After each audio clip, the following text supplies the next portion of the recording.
Dito pa sa lahat, welcome po muna sa aking video. Guys, ngayon nga guys, samahan niyo naman po ako sa pagpapakain na aking alagang itik. Talagang gutom na po talaga yung ating alagang itik guys. Kasi ang ingay na po nila. Yan po, kumakita niyo po. Talagang tutuko na po nila yung ating paa.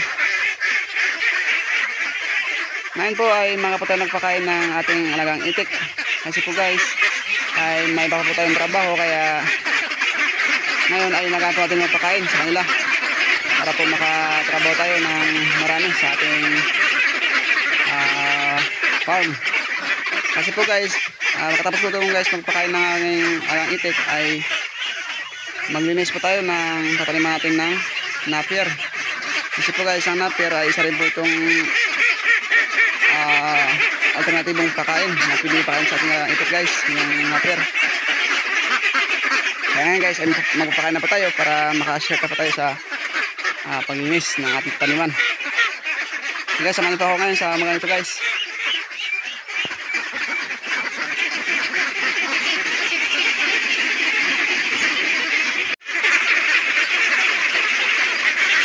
Ayan guys, talaga ang hirap na video kapag mag-isang guys. Kasi ito yung naghawak ng camera. Ito pa nagpapakain. Talaga lang guys, isip lang. Guys, ano guys, supportan niyo po ako sa aking video. Pakisip lang yun guys. So guys, kung pa po nakapag-subscribe sa aking channel ay subscribe po yung aking channel. Hindi ko notification ito. Ayun, para po upload po kayo sa aking mga video labas. Kasi nga po guys, kasi medyo mag-giro po yung aking video. Kasi nga pala mag-camera guys na mag-isa. Guys, yan guys oh.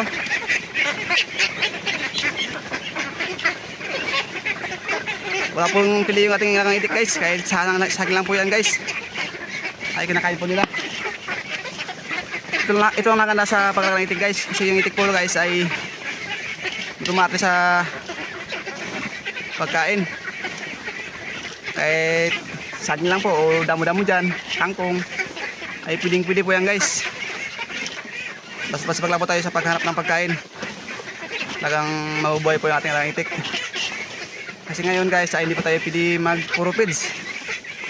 Ako guys, laking gasto ito guys kapag mag puro feeds po tayo.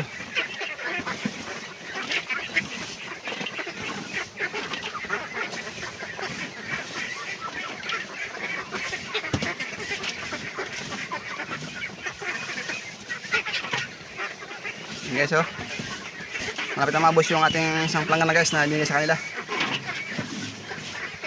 Pero pakain ko po yan guys ay tagi isang planggana po yung ating binibigay para mabusog po talaga yung ating alagang itik. Yan guys, nabos na po nila yung isang planggana.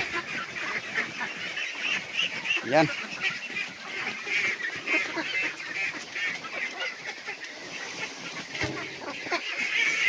Ganun sila kalakas kumain ng saan ng saging at darak guys na binaghan natin.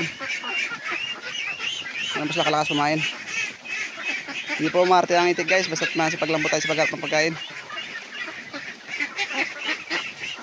Sa pagharap ng itik guys, talagang umpisa ko talaga guys ay napakahirap guys kasi kung wala po tayong ganong ay punan. Merapat lang guys. Alam po talaga kung gusto magsimula ng itikan ay magsimula lang po kayo sa maliit para po makaya po masuportahan.